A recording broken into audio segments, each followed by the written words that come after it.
Hindi naman po talaga sa akin yan. Napakaswerte ng bibigyan ng motor na yan.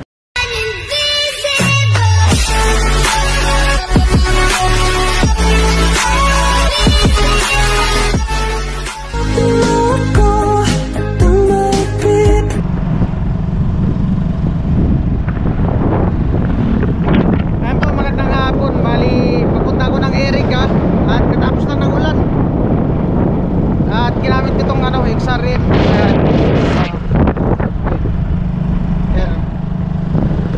Meron lang akong titignan. Ganda dito ihataw sa highway. Oh.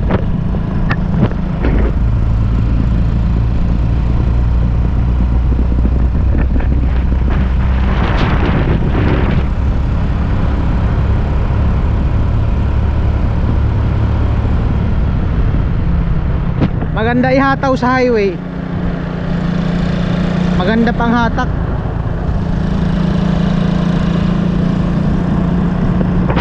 Ganda. Maganda. Oh.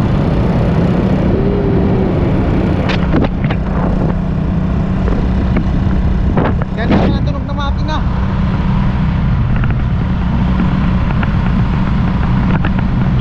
Pero hindi na talaga siya kagaya ng mga brand new talaga na first time mo ginamit. Kasi yung mga pisa talaga nun, mga ano pa talaga, suwabe pa. Siyempre ito, medyo matagal-tagal na, pero ganda pa rin. Kasi ano to quality siya, ganda. Maganda gamitin. Saka yung sa Riscom, sa unahan, wala nang alog. Kasi napalitan natin ang bearing.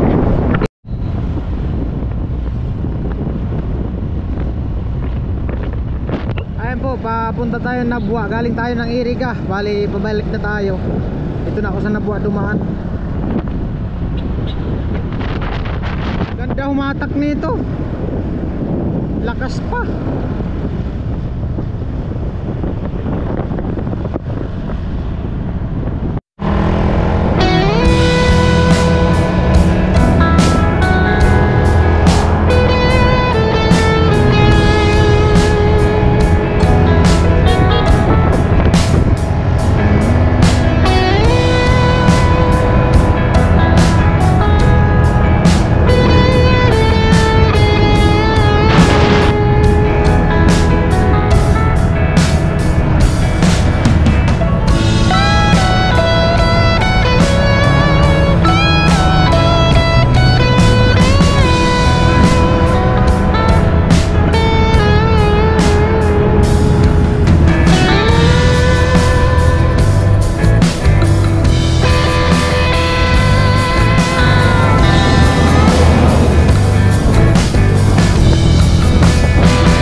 Yo, what's up? Magandang hapon, bali. Dimig kaya ako pambirang buhay. Ayan po, magandang hapon. Bali, 5:26 ng hapon. Ayan. At naka-premier ako. Ayan. 5:26. Bali, naka-premier din ako sa gawa kanina yung sa paglatag ng bakal. At ayan, galing nga tayo ng Erika kanina. Pagdating ko, winasingan ko yung motor, yung XRM 125. Bali na ano na natin na paayos na nabili na natin ng telescopic yung dalawa sa unahan, shock, at ano pa, pinalitan ko na din ng manibela para hindi siya ganyan i-drive, no. Pinalitan na natin ng ano, ng clutch lining, no. Yan, diretso na pa change oil. Pinapalitan ko na din ng kadena, engine sprocket, tsaka sprocket sa ulihan. Yan, maganda na i-drive. Tsaka kanina sinubukan ko talagang i-drive papuntang Erika, inikot ko papuntang Nabua. Maganda siya i-drive, tsaka ganda ng ano ng makina, walang aberya sa biyahe. Excuse me, nakaidlip ako, nantok pa ako. Nakaidlip ako sa duyan habang nag-edit. At ayan, winasingan ko na din. Okay na, maganda na siya. Yung ilaw, pinacheck ko na din yung ilaw, okay na. Merong signal light, may brake light din siya, gumana na yung brake light. Ano pa? At syempre meron tayong good news, no. Binili ang motor na yan, hindi naman po talaga sa akin yan. Pambirang buhay. Yung motor po na yan, hindi po talaga para sa akin. Wait lang, ko yung gate, nagbukas yung gate, lumabas yung mga aso. Tuy! Saglit lang. Bali, ayan nga po, pinili nga yung motor na yan, hindi po sa akin yan. At hindi ko po pira yung binili. Pambirang buhay. Kung matatandaan nyo doon sa una kong vlog, sabi ko nga, isisend ko na lang sana kay Kuya Gatcho yung pera kasi nasa GCash. Hindi naman siya pumayag kasi kung i-withdraw niya pa yung i-claim niya sa GCash, may charge. So, anong nangyari? Ayun nga. So, doon pa lang, magkakaroon na kayo ng ideya bakit nasa GCash yung pera. Pero di yata napansin ng mga viewers. Kaya, maraming na-prank sa vlog ko na sa akin nga yung motor.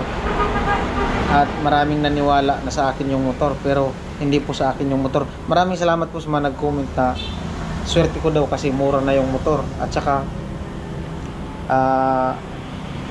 maganda kasi XRM 125. Tsaka excuse me, pabirang buhay. At saka Honda siya. Wait lang, papasok yung aso, lumabas kasi yung aso. Ayan po, pasensya na at naputol yung usapan natin. Balik tayo sa usapan sa motor. Bali, yun nga, binayaran natin yung motor nakaraan 15,000, no. Ayan. Tsaka may pinalitan tayong mga sa labas. Hindi man sa loob ng makina yun, sa labas lang yun. Okay na. At napakaswerte na bibigyan ng motor na yan, no. Napakaswerte na bibigyan ng motor na yan. So, maraming salamat sa nag-comment na maganda daw yung motor na yan. Maganda talaga, garantisado pa. Ganda. Garantisado. So, saka ko lang siguro banggitin kung sino yung sponsor ng motor na yan pag na-release na natin yung motor. Ay, marami magko-comment dito na prank sila. Pero salamat pa rin sa mga naniwala na motor ko nga yung binili, pera ko. Pero hindi po sa akin yan, hindi po sa akin yung motor na yan. Kasi meron pa naman tayong motor na ginagamit. At kung sakali man na bumili talaga ng motor, may plano talaga bilhin ng motor soon, pag kaya na ng pera, kasi wala pa naman tayong pera pa. Swerte nila, no, yung mabibigyan niyan, yung pagbibigyan. Abangan na lang po kung sino yung pagbibigyan, kasi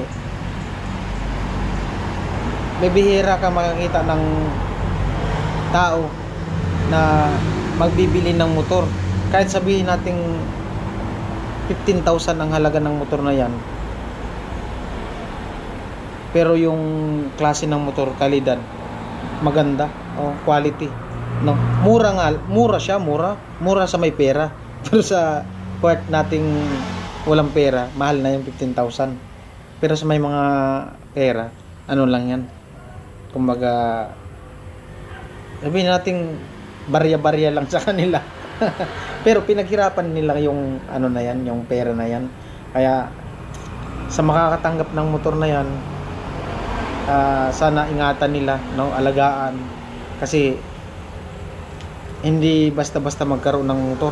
Kailangan mayroon kang pera, may halaga yung ano, motor na bibilhin mo. Hindi basta-basta yun. Yung 15,000, hindi basta-bastang kitain yun kung dito lang. Hindi basta-basta. Mahirap kitain yung 15,000. Gaya sa atin, no? Ang mga ano, pero sa mga magandang trabaho talaga, mga nasa ibang bansa, yung 15,000 mani lang yun sa kanila. Ano lang yun, barya-barya lang. So ayan, comment po kayo kung mahulaan nyo kung para kanino yung motor na yan, no? Ayan, ano, sinasabi ko, napakabilis ng bibigyan. Kung tutuusin nga, yung mga nabibigyan mas mapalad pa kaysa sa amin, no?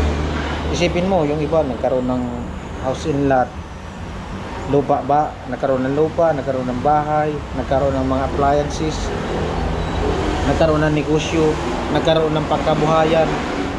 So napakaswerte nila, mga ganun. Nagkaroon ng wifi, grabe. Nagkaroon ng bagong cellphone, no?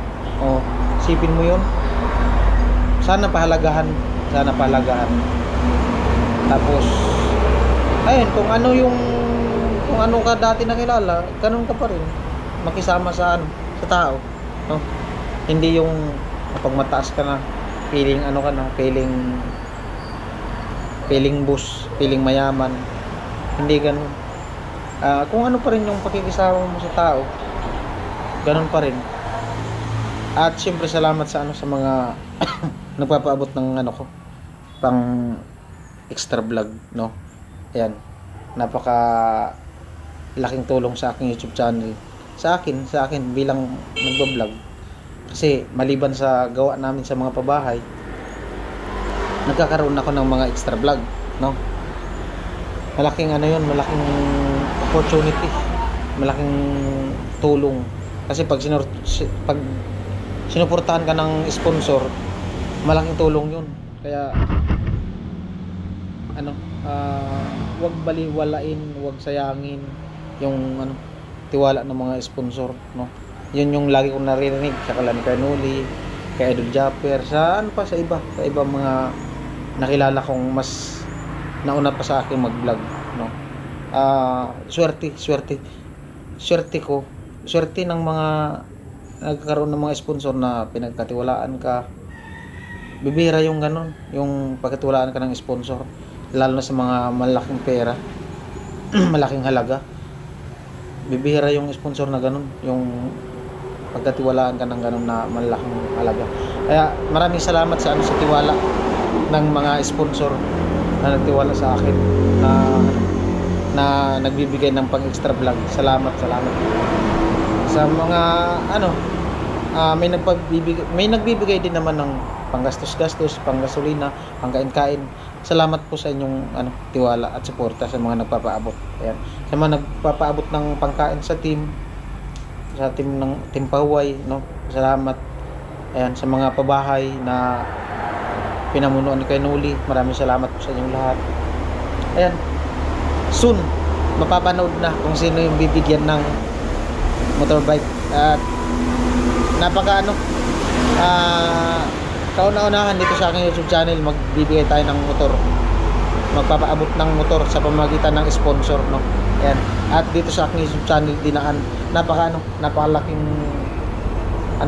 opportunity sa aking YouTube channel. At maraming salamat sa mga nagsuporta, mga hindi nag-skip ng patalastas, sa mga nag-playlist ng video. Ayan, mahina man malakas ang views, naandyan po kayo nakasuporta. Ayan, sa mga nagsuporta sa buong team, sa mga pabahay project ni Kuya Noli, Ayan, sa mga ginagawa namin sa araw-araw, sa mga nagko-comment, ganito ganyan. Ayan. Lahat naman tayo may karapatang mag-comment, no? Ayan. Normal na 'yun. Normal na 'yun. At least naigagawa namin kung ano yung mali namin sa pagbo-vlog, kung ano yung dapat pang gawin para mas lalong tangkilikin ng mga viewers. Ayan. Salamat po. Ayan, laban lang, tuloy lang tayo kahit mahina ang mahina ang views ngayon. At least naandyan pa rin po kayo nakasuporta. At lalo na sa mga nagpapaabot ng extra vlog. Ayan. Hanggang dito lang yung aking vlog at maraming salamat sa patuloy na suporta. At like and share po tayo sa mga vlog ng buong team, no? Buong vlog po namin araw-araw na ina-upload. Ayan, more vlog lang tayo at more upload. Salamat at soon abangan kung sino yung mapalad na abutan ng motorbike. Bye-bye. At yung sponsor pala, salamat sa nag-sponsor ng motor. Saka ko nang banggitin sa sa mismong pag-abot ng motor. Salamat. Bye-bye.